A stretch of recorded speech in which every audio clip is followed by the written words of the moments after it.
France Inter. Dans le tumulte de la Révolution française. Ça ira. Silence, citoyens, j'entends à la tribune. Épisode 6. En 1793, Robespierre, député montagnard, veut à tout prix donner au peuple une constitution. Mais il est aussi de ceux qui vont instaurer la terreur.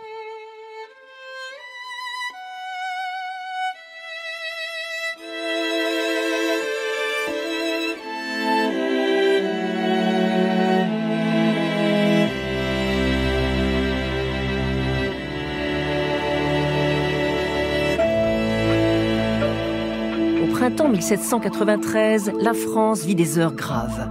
Alors que la guerre aux frontières et le soulèvement de la Vendée menacent la Révolution, les députés adoptent pour la première fois des lois d'exception. Et depuis la proclamation de la République et l'exécution de Louis XVI, la Convention qui doit élaborer une constitution est le théâtre de heurts d'une rare violence entre Girondins et montagnards. À la Convention, une figure domine, Maximilien Robespierre, dit l'incorruptible. Très populaire, brillant orateur, ce député montagnard prétend au nom de la vertu incarner la volonté du peuple. Mais l'homme aussi fait peur. Au nom toujours de la vertu, il n'hésite pas à la Convention à dénoncer des traîtres et à appeler, je cite, à exterminer tout ce que la France renferme de rebelles contre l'humanité et contre le peuple. Mais qui était vraiment Robespierre, cette figure adorée et honnie depuis plus de 2 siècles ? Un monstre assoiffé de sang, inventeur de la terreur, ou un libérateur éclairé, ardent défenseur du peuple et de la démocratie ? France Inter, Stéphanie Duncan, Autant en emporte l'histoire. Hervé Lowers, bonsoir. Bonsoir. Vous êtes historien, spécialiste de la Révolution française, professeur d'histoire moderne à l'Université de Lille et membre de la Société des études robespierristes. Donc sur Robespierre, vous en connaissez un rayon. Comment se fait-il qu'aujourd'hui encore, Robespierre demeure un personnage clivant en France ? Est-ce parce que la Révolution est toujours dans les esprits ou plus simplement parce qu'on continue à mal le connaître, Robespierre ? C'est sans doute parce que la Révolution fait encore partie des héritages de notre temps. Et Robespierre, par sa longévité politique, alors une longévité peut-être courte aux yeux d'un homme du XXIe siècle, mais une longévité assez forte au temps de la Révolution, entre la réunion des États généraux et le mi-temps de la Convention nationale, fait que ce personnage a joué un rôle central à différents moments clés de la Révolution. Et finalement, parler de Robespierre, c'est parler de la Révolution. Parler de Robespierre, c'est aussi souvent discuter de la Révolution et de ses héritages. Alors, l'histoire que je vais raconter est un épisode finalement assez court de la Révolution, d'avril à septembre 93, une période charnière, peut-on dire. Alors, qui est Robespierre en 1793 ? Donc en 1789, au début de la Révolution, c'était un inconnu de 31 ans, avocat originaire d'Arras, député du tiers-État aux États généraux, un inconnu, mais en seulement 4 ans, l'inconnu est devenu une des figures les plus connues de la Révolution. C'est un personnage qui est à la fois adulé et détesté en 1792 et 1793. Déjà. Oui. Déjà. Et même dès les tout débuts de la Révolution, parce que ces principes sont des principes qui ne supportent pas la discussion, qui sont des principes qui vont jusqu'au bout de leur logique. Oui. Il défend les droits de l'homme, mais il défend les droits de l'homme avec une vision républicaine, démocratique, qui fait peur à certains. Et depuis septembre 1792, il est donc un député de la Convention nationale. Sa première tribune, c'est le Club des Jacobins. Et les choses vont changer à partir du début de l'année 1793, lorsqu'il prendra la parole de plus en plus souvent, et lorsqu'il commencera à affronter frontalement le mouvement, la faction, comme il l'appelle, adverse, qui est celle des Brissotins ou Girondins. Alors pouvez-vous justement nous expliquer ces mots qu'on va beaucoup entendre dans un instant dans notre histoire, Girondins et Montagnards ?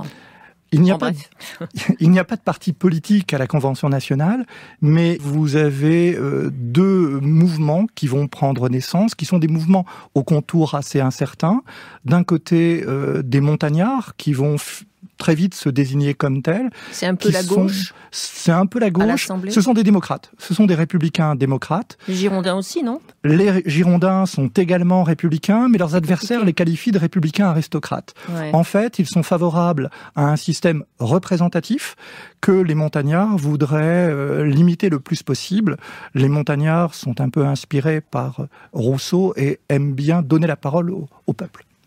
Quel est le contexte au moment où cette histoire commence ? Donc en avril 93, je l'ai un peu évoqué à l'instant, vous l'avez dit, Hervé Lewers, la République a été proclamée et puis Louis XVI a été guillotiné donc en janvier 93. C'est un contexte quand même de guerre, un contexte assez tendu. C'est un contexte très tendu. Le procès de Louis XVI a été un moment d'affrontement direct entre la montagne et la Gironde, avec des haines qui vont se ressentir pendant les mois suivants. Ceux qui étaient favorables à l'appel au peuple, à un appel aux électeurs pour confirmer ou non la mort du roi, c'est-à-dire essentiellement les Girondins, sont à ce moment-là en butte au mouvement des montagnards. Et les choses vont se tendre encore dans les mois qui suivent. D'abord, la guerre va s'élargir. Elle va s'élargir à l'Angleterre, aux Provinces-Unies, les Pays-Bas actuels. La révolution est menacée. Ouais. La révolution est menacée sur ses frontières. Et en même temps, il y a un affrontement direct qui va s'accentuer. Et le général Dumouriez va trahir. Il va passer à l'ennemi. Lui qui est pourtant... parce qu'il est, en fait, il est monarchiste. Donc ça va créer une tension supplémentaire. Le général Dumouriez est un général qui a été encensé à la fin de l'année 92, au début de l'année 93. C'était un général victorieux. C'est l'homme de Valmy. C'est l'homme de Valmy. Un général qui passait pour véritablement républicain et qui était en même temps assez proche des Girondins. Et après la défaite, il va effectivement passer à l'ennemi au début du mois d'avril, livrer avec lui... aux côtés des Autrichiens. Ouais. Aux côtés des Autrichiens, en leur livrant un ministre de la République, Bernonville, et 4 députés. Ah oui. Et à partir de ce moment-là, les discussions vont se nouer à la Convention nationale pour savoir si les Girondins ne sont pas complices, en quelque sorte, de Dumouriez, et si la défaite et la trahison ne sont pas un peu de leur fait.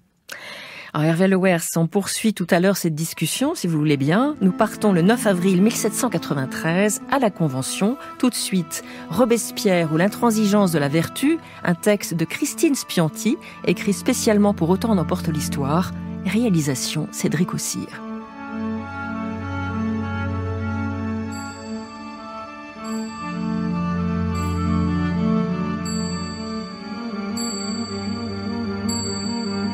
Une heure devant moi avant de retourner à l'Assemblée. Tous les députés craignent le retour de la violence populaire. Comme en septembre dernier, quand le peuple de Paris a envahi les prisons. Il a massacré les royalistes. Je ne pense jamais à ces journées de septembre qu'avec horreur. Mais qui peut dire après coup le point précis où aurait dû se briser l'insurrection populaire ? On ne peut vouloir une révolution sans révolution. Et s'il est juste de pleurer les victimes de septembre, il faut garder des larmes pour une calamité plus touchante. L'injustice faite au peuple depuis des siècles. Et si on veut se prémunir contre la vengeance populaire, il faut assurer le peuple de ses droits politiques. Il est donc urgent de donner une constitution républicaine à la patrie, de proclamer le peuple souverain. 9 avril 1793. Après la séance à l'Assemblée nationale, Robespierre regagne la maison de Maurice Duplay où il loge. Seul dans le salon, il repense au débat de la journée. Pour les députés, l'enjeu majeur en 1793 est l'élaboration de la première constitution du régime républicain. Mais sa rédaction est sans cesse ajournée par les mesures d'exception à prendre d'urgence. Ainsi, le tribunal révolutionnaire et le comité de salut public, les organes de la terreur, ont été mis en place. Et la guerre que mènent les monarchies européennes contre la République et la trahison récente de Dumouriez occupent les débats. Robespierre s'inquiète d'une réaction populaire si Dumouriez échappait à la justice. Il a demandé à Maurice Duplay, son hôte, de venir le retrouver au salon. Révolutionnaire actif, Duplay est un entrepreneur en menuiserie aux confortables revenus. Il s'est lié d'amitié avec Robespierre à la section du quartier Vendôme, une des 48 sections de la Commune de Paris qui ont fait chuter la monarchie. Leur poids politique est déterminant. Robespierre y est très attentif. C'est l'indignation, Maximilien. Voilà ce qui se dit à la section. Ce traître de Dumouriez doit être ramené à Paris. On l'attend de pied ferme. C'est une question d'heure, Maurice. Nos commissaires sont en route pour l'arrêter. La justice fera son travail. Oh, la justice...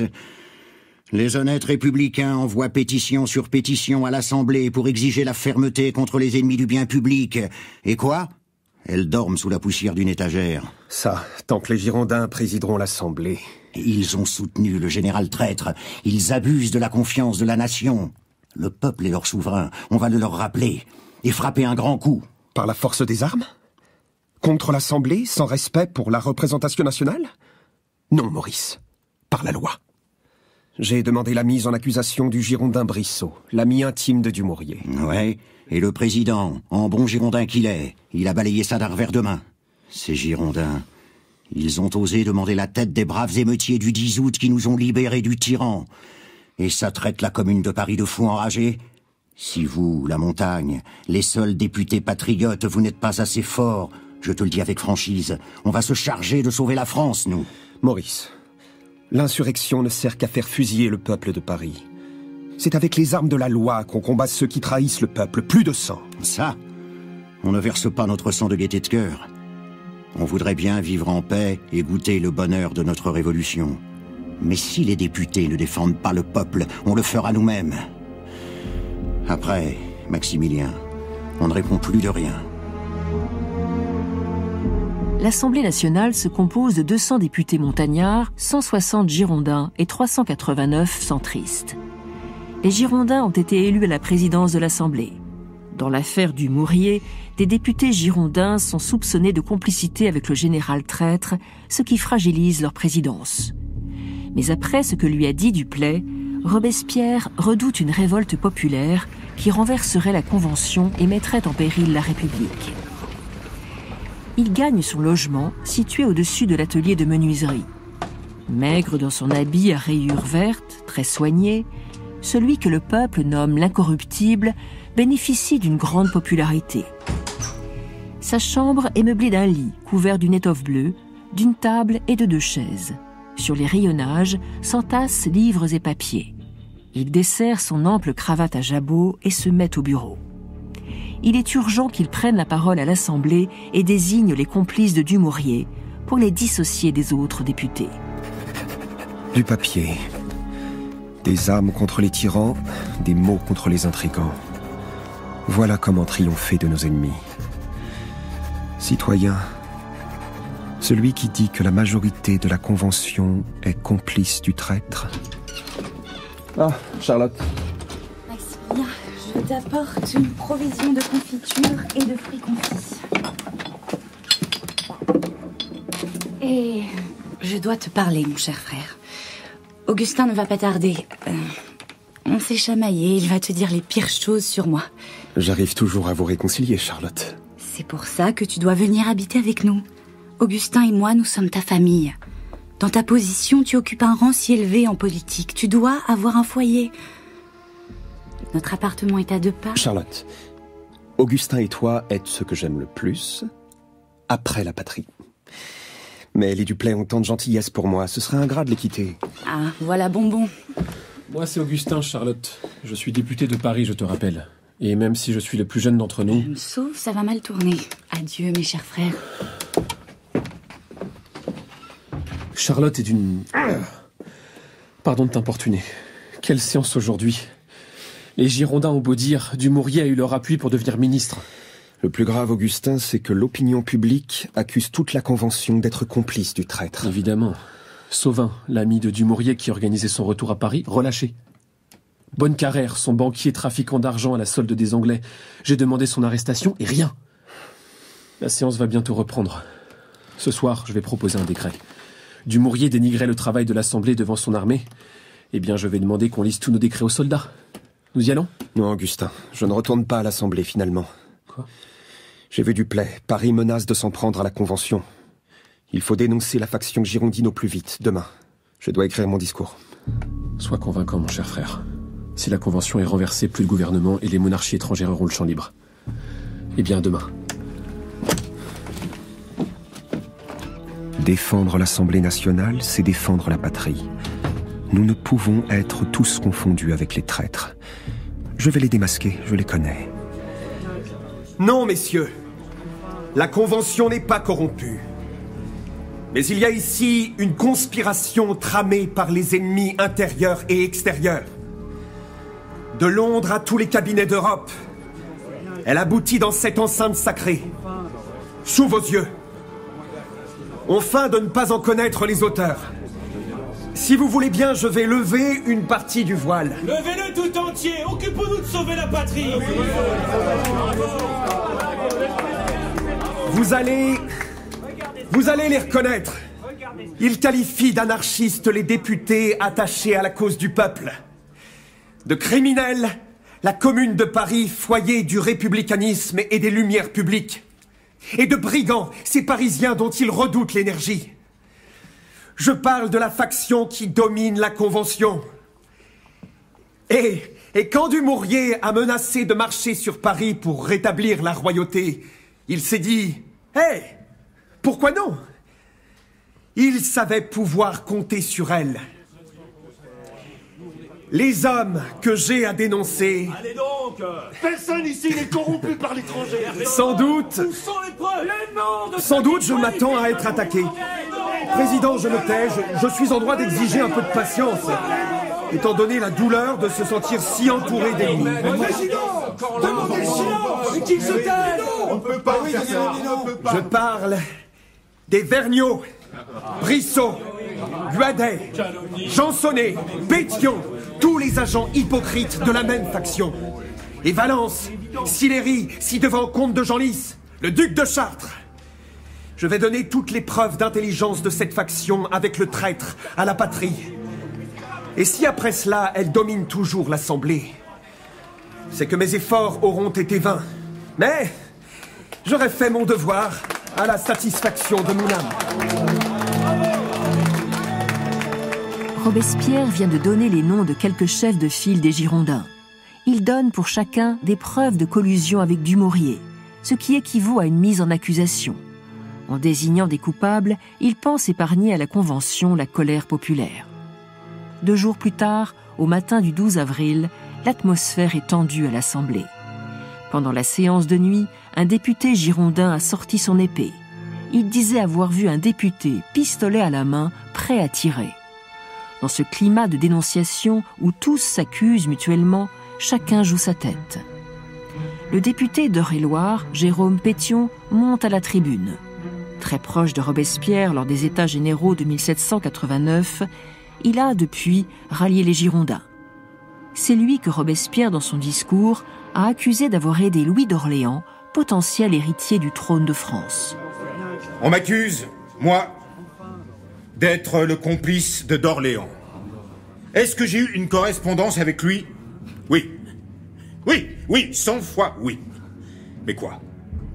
Moi, conspirer pour les royalistes? On m'accuse, je réponds. On ne m'écoute pas. On réitère, et on espère qu'à force de le répéter, on y croira.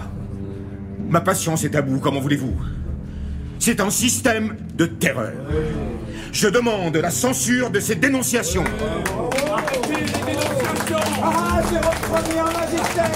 Et moi, je demande la censure de ceux qui protègent les traîtres. On cherche à sauver des coquins.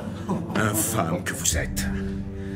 Que je sois puni, ou que Robespierre soit marqué du fer rouge des imposteurs. On a toujours tenu ce langage. Oui, je le connais, Robespierre. Il le sait. Le peuple l'idolâtre. Il parle si bien de sa grandeur, de sa bonté. Lui, il a le droit de calomnier. Et comme il ne s'en fait pas faute, il dénonce les meilleurs citoyens. C'est Robespierre qui a dénoncé Dumouriez. J'entends. Il a dénoncé Dumouriez, sans doute. Comment voulez-vous qu'un homme qui ne voit partout que trahison et complot ne finisse un jour par tomber juste? Il n'en coûte rien de dire « vous êtes complice de Dumouriez, de Capet ». C'est une tactique. Il veut la dissolution de l'Assemblée nationale. C'est Dumouriez qui veut sa dissolution et mettre d'Orléans sur le trône. Et vous le protégez. Ils veulent faire tomber l'Assemblée et marcher au despotisme. Oui, au despotisme. Les Danton, Robespierre et le pire de tous, celui qui veut le pouvoir tyrannique pour lui seul, Marat, dans son journal. Une ligne écrite, même illégale, n'a jamais tué personne. Tandis que les monarchies qui nous font la guerre ont déjà tué 300 000 de nos soldats patriotes et conspirent pour égorger le reste. C'est les rats qui prêchent le despotisme. Il n'y a jamais eu de décret d'accusation contre Robespierre.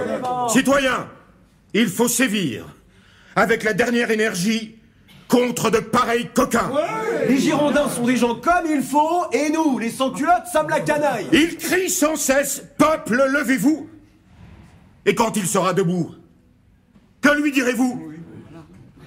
Qu'a-t-il à égorger, sinon la Convention nationale? C'est nous qu'on veut égorger. Taisez-vous, dictateur du 18. Mais taisez-vous, traître à la patrie. Résumez-vous. Eh bien, je vais me résumer. Voici ce que je demande. Si vous avez une inculpation à faire contre moi, écrivez-la et signez-la.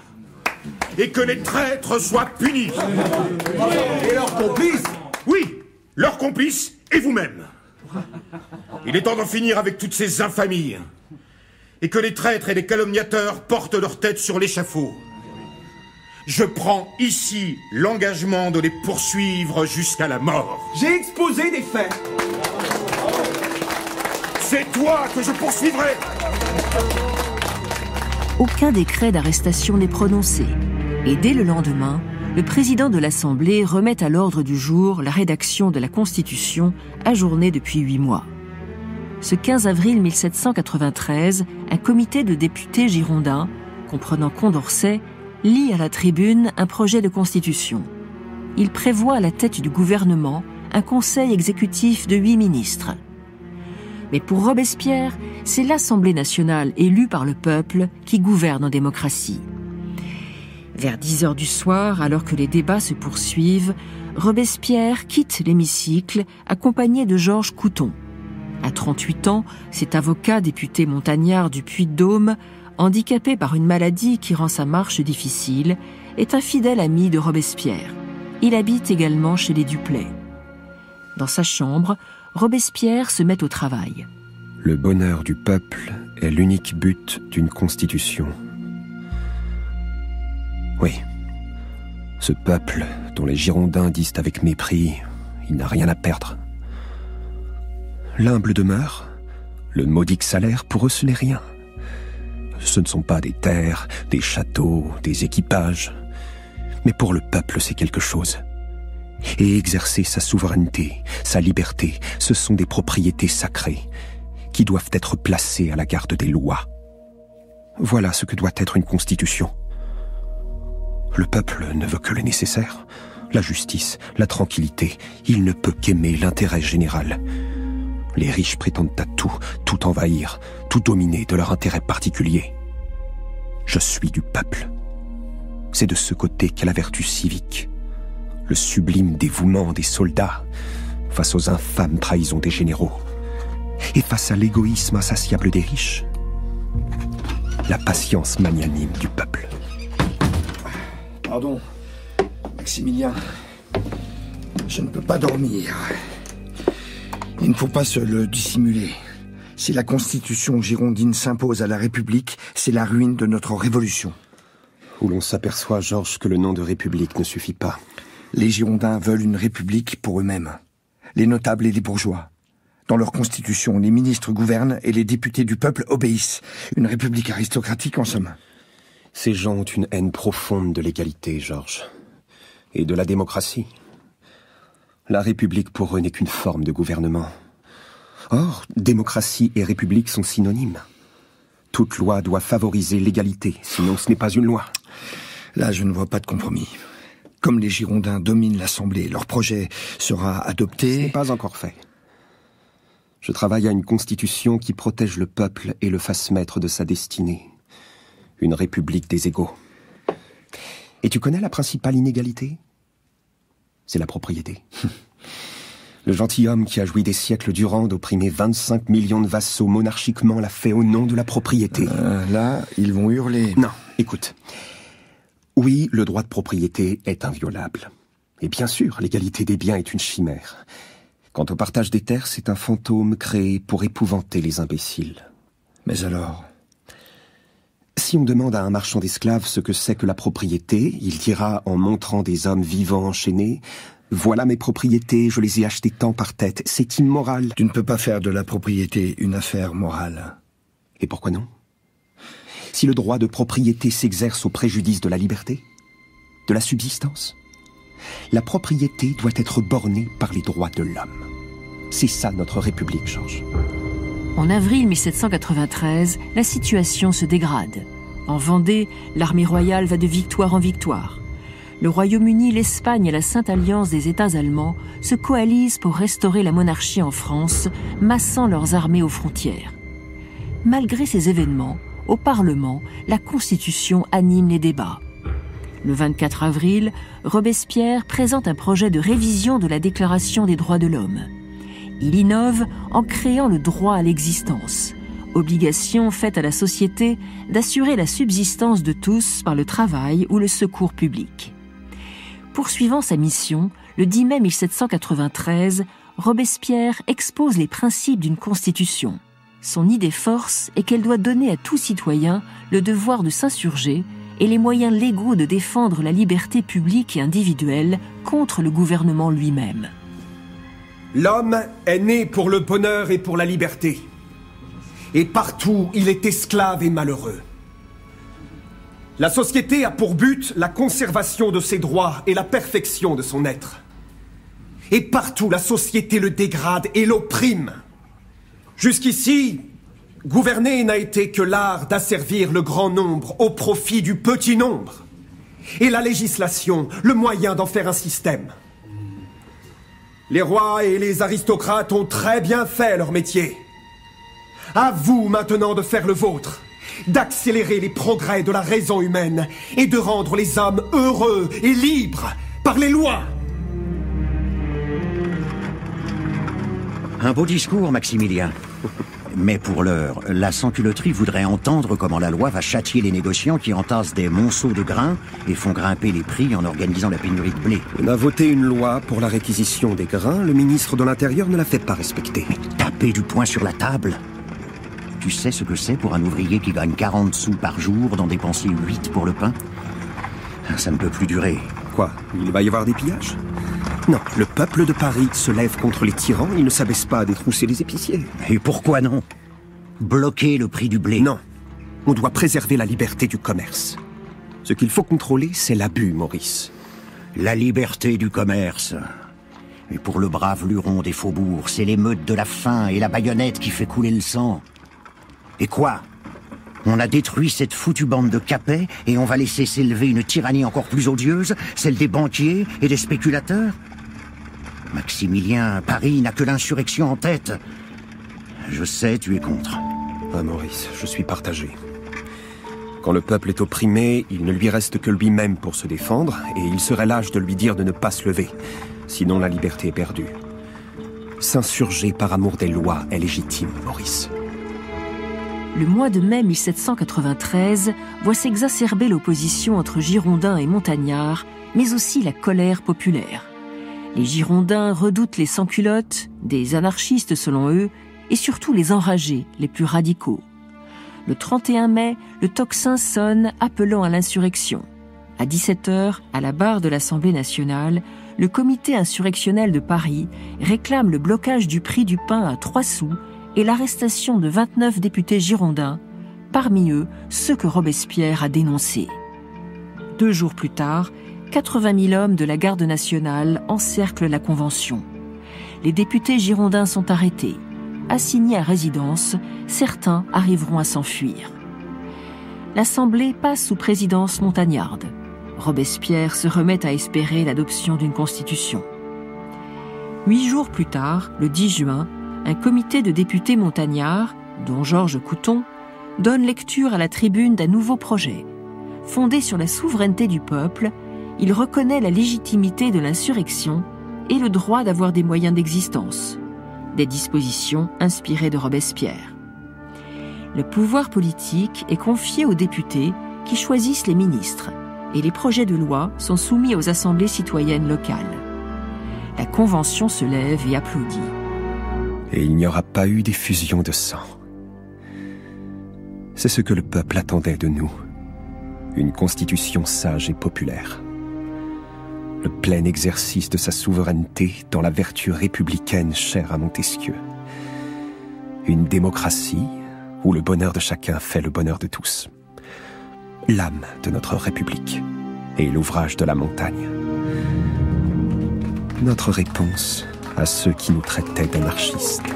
Quel bonheur! Notre Constitution fait l'unanimité! Pas tout à fait, regarde. Cet enragé de Jacques Roux est à la barre. Un prodige vient de s'opérer. Tous les orages qui troublaient vos séances se sont dissipés et vous voilà tous unanimes pour clamer article 1, le but de la société est le bonheur commun. Non, législateurs, vous n'avez pas tout fait pour le bonheur du peuple. Avez-vous dénoncé le riche marchand qui augmente arbitrairement le prix des choses utiles à la vie? Pourquoi ne pas faire éclater sur ces sangsues la foudre de la justice nationale? Parce qu'au fond, on ne veut pas toucher à l'ordre ancien. Les lois faites par le riche pour le riche restent cruelles à l'égard du pauvre. Pour manger, des femmes ont dû fixer le prix du pain en menaçant les marchands de pillage. Législateur, il faut proscrire la spéculation. Ne pas le faire vous rend coupable du crime de lèse-nation. Citoyen, il le sait bien, interdire la spéculation n'entre pas dans une constitution. Au nom de la patrie, enlevez-lui la parole. Les riches seuls, depuis 4 ans, profitent de la révolution. L'aristocratie des riches est plus terrible que l'aristocratie nobiliaire. Mais il ne faut pas craindre. Il ne faut pas craindre d'encourir la haine des riches, c'est-à-dire des méchants. Notre Constitution doit tout sacrifier au bonheur du peuple. À l'entendre, il y a espéré qu'en l'anarchie, que l'orateur soit mis en état d'arrestation. C'est enragé. Les femmes qui fixent le prix, c'est l'anarchie. Cet orateur incendiaire m'inquiète, Augustin. Si le peuple allait l'écouter. Avec ses vociférations délirantes, il veut détruire l'édifice que nous avons mis si longtemps à bâtir. La Constitution est adoptée le 24 juin 1793 par l'Assemblée et ratifiée par référendum, une première. Mais seul 1/3 des 6 millions d'électeurs se mobilisent. Robespierre a bataillé pour faire inscrire le droit à l'instruction pour toutes et tous dans la Constitution. Le 13 juillet, dans une chaleur étouffante, il présente un projet de loi sur l'éducation. Ce texte fonde les bases de l'éducation nationale. Ce même jour, vers 19h, Jean-Paul Marat est poignardé par Charlotte Corday, partisane des Girondins. Marat, le député montagnard, l'ami du peuple, est une figure majeure de la Révolution. Paris est sous le choc. Depuis le renversement de l'Assemblée, les Girondins soulèvent la province. Marseille a levé une armée que commande un général royaliste soutenu par les Espagnols et les Anglais. La Convention veut y envoyer 2 commissaires, dont Augustin, le frère de Robespierre. Le 19 juillet 1793, un orage s'abat sur Paris. Robespierre guette son frère Augustin par la fenêtre. Marat assassiné. Et moi bientôt. Qui sait, ça ne m'effraie pas. Peut-être le ciel m'appelle à tracer de mon sang la route qui conduit mon pays au bonheur. Je l'accepte. Le véritable homme d'État sème dans un siècle ce que récoltent les suivants.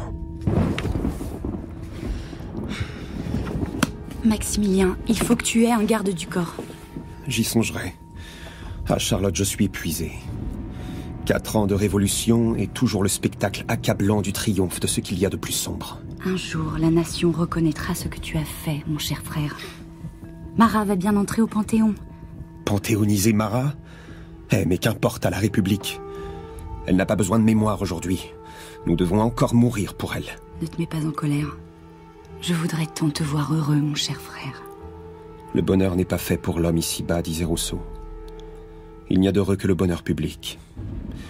Un jour, Charlotte, la paix sera là et je serai heureux de voir le peuple s'en réjouir. Ce sera un grand jour de fête. Ah, Augustin, je suis trempé.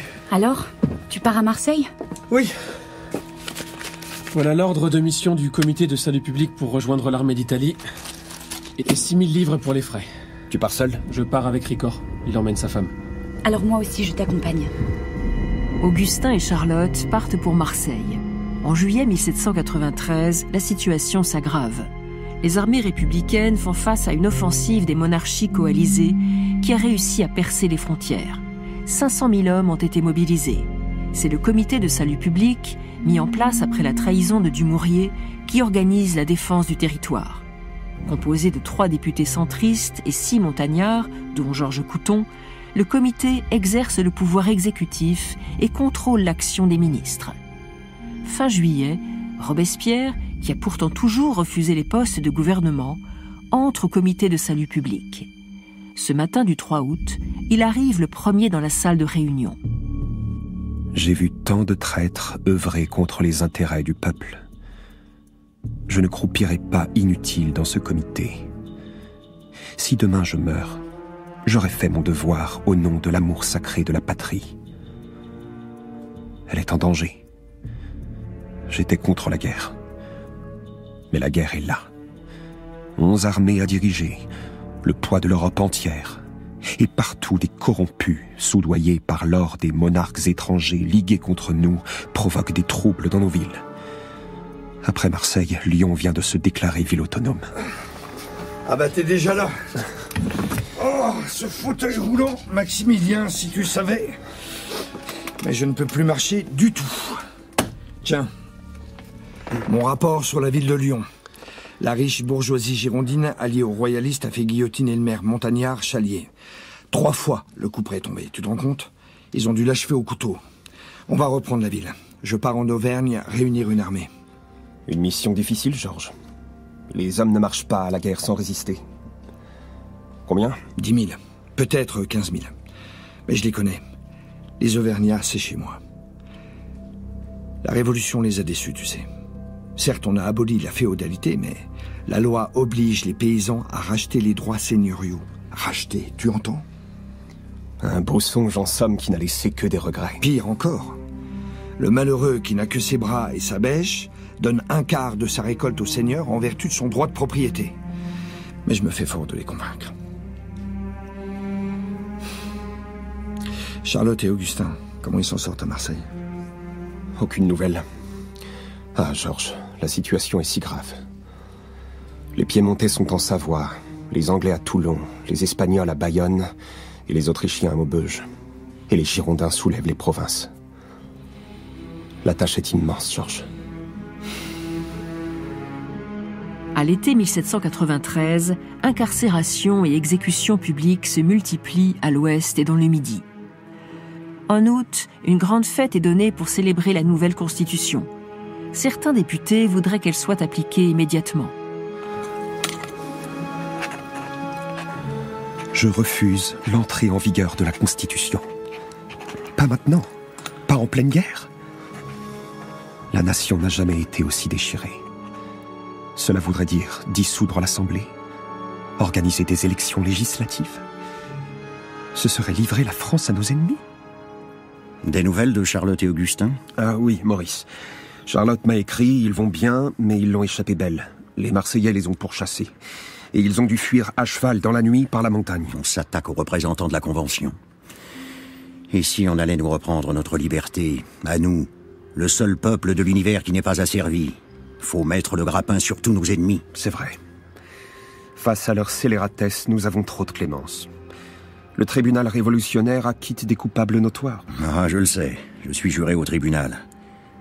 Je te le dis, Maximilien, l'impunité enhardit les assassins.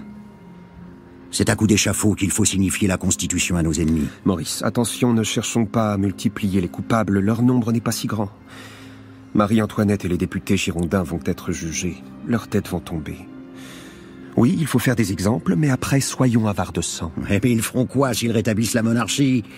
Ils nous égorgeront tous comme Marat. On demande vengeance pour Marat. Il faut les terrifier. Oui. Et contenir par l'effroi ceux qui voudraient les imiter. Mais notre Constitution dit que le but de la société est le bonheur commun, non? Pour ça, elle a besoin d'un grand peuple, maître chez lui. Alors pour l'heure, il faut que tu le saches, il n'y a qu'un mot qui court les rues de Paris. Mettez la terreur à l'ordre du jour. La Constitution promulguée le 4 août 1793 porte une haute ambition démocratique et un immense espoir d'égalité. Mais à l'automne, son application est abandonnée. Le gouvernement se proclame révolutionnaire jusqu'à la paix. Le régime d'exception qui se met en place vote en septembre la loi des suspects, terme flou désignant les contre-révolutionnaires. Ainsi se met en place l'arsenal juridique qui va systématiser la terreur. Est-ce que je doute? Ma raison, mon cœur serait sur le point de douter de cette république vertueuse dont je m'étais tracé le plan? Elle existe pourtant, cette vertu publique. Elle existe. Je le sens dans mon âme. Si notre but est de mettre à exécution la Constitution de l'an 1 de la République, quels sont nos ennemis? Les riches, qui préfèrent leur intérêt à l'intérêt général. Et cela finira lorsque l'intérêt des riches sera confondu avec celui du peuple. Quand cela arrivera-t-il? Jamais.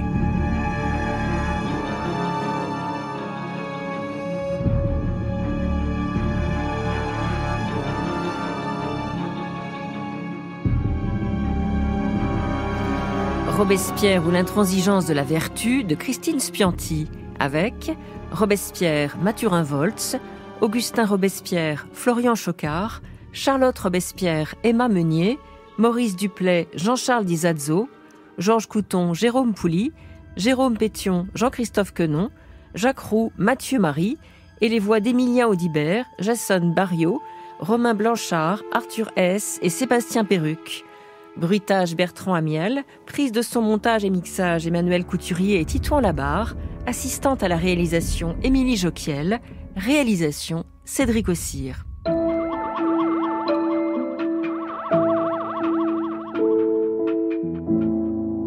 Autant n'emporte l'histoire est réalisé par Audrey Ripouille, assisté de Frédéric Martin, programmation musicale Juliette L'Orphelin, à la technique Mathieu Bérény. Hervé Lowers, la fiction donc s'est concentrée sur quelques mois de la Révolution française entre avril et août 93. Alors on découvre un Robespierre donc très investi dans l'élaboration d'une constitution qui cherche à améliorer la Déclaration des droits de l'homme. Il parle de droit à la subsistance, d'éducation pour tous, et en même temps, c'est ce même homme, donc toujours au nom de la vertu, qui va donner des noms, les noms des députés girondins, traîtres à ses yeux. Comment expliquer cette apparente contradiction ? En fait, depuis les tout débuts de la Convention nationale, depuis septembre 1792, la nouvelle Assemblée est fortement divisée. Elle est divisée notamment à l'issue des massacres de septembre, dont la fiction parle un moment.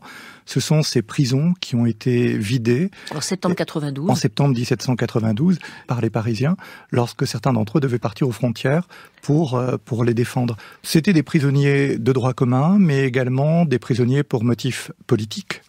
Et les Parisiens qui partaient combattre aux frontières avaient peur de laisser derrière eux des hommes qui auraient pu être libérés en cas d'arrivée des Prussiens et des Autrichiens à Paris. Et il y a donc eu ces jugements sommaires et ces exécutions sommaires. Et au début de la Convention nationale, les Girondins en ont très vite accusé les meneurs qui allaient devenir les meneurs montagnards, c'est-à-dire essentiellement Marat, Danton et Robespierre. Et par la suite, dans les 6 mois qui ont suivi, il y a eu des affrontements continus entre ces deux blocs qui ne représentaient ensemble qu'une petite majorité de la Convention, de part et d'autre d'une plaine ou du Marais. Et cela fait que Robespierre a joué, un peu comme Brissot, ce rôle d'acteur central qui était à la fois un acteur qui voulait imposer une forme de république particulièrement démocratique et en même temps défendre cette république contre ceux qui apparaissaient comme ses ennemis intérieurs en quelque sorte. Oui, il veut la république, il veut la démocratie, mais il ne veut pas que ceux qui ne sont pas d'accord avec lui aient le pouvoir. L'affrontement est un affrontement des deux côtés. Oui, c'est ça, si on prend les accusations de monarchisme, on les retrouve exprimées dès l'automne 1792 par les Girondins, notamment Louvet qui accuse Robespierre, et Louvet qui est un Girondin. Qui l'accuse d'être un dictateur en puissance. D'être un dictateur en puissance, mais aussi un crypto-monarchiste. Il publie un pamphlet qu'il appelle à Maximilien Robespierre et à ses royalistes. Et donc on a tous ces gens qui s'insultent, qui s'accusent aussi de choses très graves, sans la moindre preuve. On est dans un contexte où, je pense, la peur qui est une peur générale, c'est celle de la trahison, c'est celle de l'échec de la République.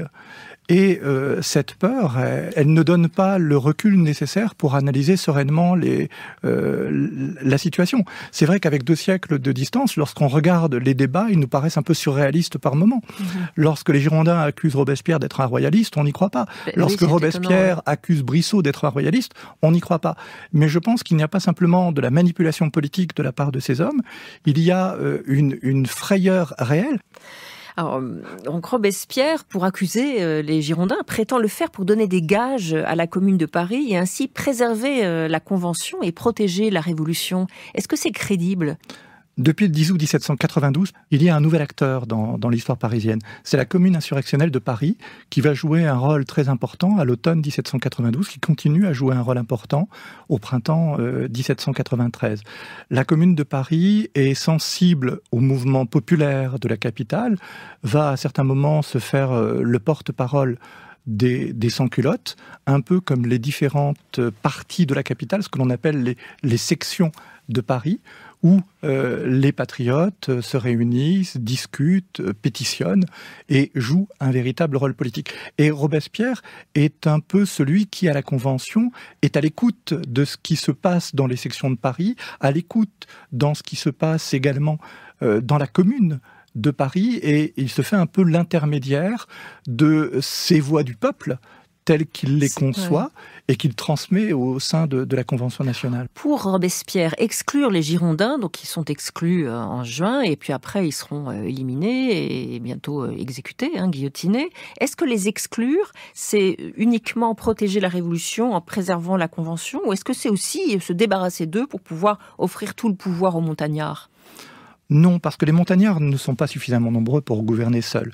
Le 2 juin, il n'y a que 29 députés girondins qui sont exclus de la Convention. Alors il y en aura un peu plus par la suite, parce que certains vont signer une protestation, les 73, et vont être exclus à leur tour ou prendre la fuite. Mais les montagnards ne gouvernent pas seuls. Ils gouvernent avec une grande partie de la plaine. De la plaine, c'est le centre. Oui. Exactement. Et ces hommes-là représentent donc une partie très importante de la Convention. Mais à partir de l'été 1793, ils ont l'impression qu'une unité s'est faite au sein de la Convention, une unité qui permet de travailler ensemble et de réaliser les objectifs qui sont les objectifs de l'Assemblée à ce moment-là. Il y a 3 objectifs majeurs. Il y en a un dont on parle toujours, c'est la réalisation de la Constitution. Et effectivement, elle est faite dès le 24 juin. Elle est faite, mais elle n'est pas appliquée. Elle est faite, mais elle n'est pas appliquée, c'est vrai. Mais il y a aussi 2 autres objectifs sur lesquels ils vont travailler pendant l'été 1793. C'est une grande loi d'éducation nationale. Et c'est un projet de code civil qui va aller très loin. On va aller, par exemple, au mois d'octobre, dans ce projet de code civil, jusqu'à voter les droits égaux du mari et de l'époux dans la gestion des biens du couple. Et on peut rappeler que dans la loi française, ce principe-là, il est réintroduit en 1965 et totalement en 1984. Oui, c'est donc à ce moment-là extrêmement en avance, comme ce droit à la subsistance aussi, qui est extrêmement étonnant, de la part de Robespierre. Voilà, le droit à l'existence, comme il l'appelle, il en parle à partir de la fin de l'année 1792.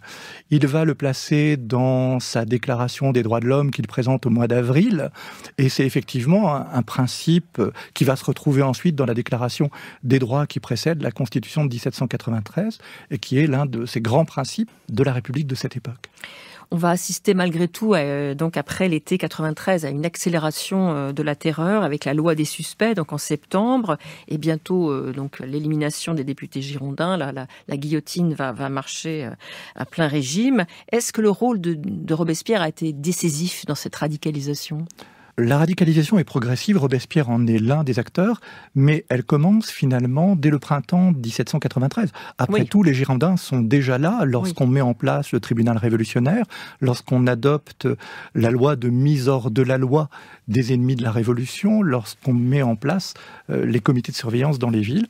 Mais c'est vrai qu'à partir de l'automne, il devient incontestablement l'un des personnages centraux de la Convention nationale.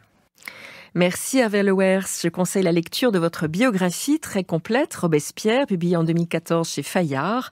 À lire également Maximilien Robespierre, sorti au PUF, et à écouter 4 CD audio, Robespierre, une biographie, expliquée par vous, Hervé Lewers, édité chez Frémaux et Associés et les PUF, dans la collection Figures de l'Histoire. Et je signale que le magazine Historia vient de sortir un numéro spécial grand angle à Robespierre.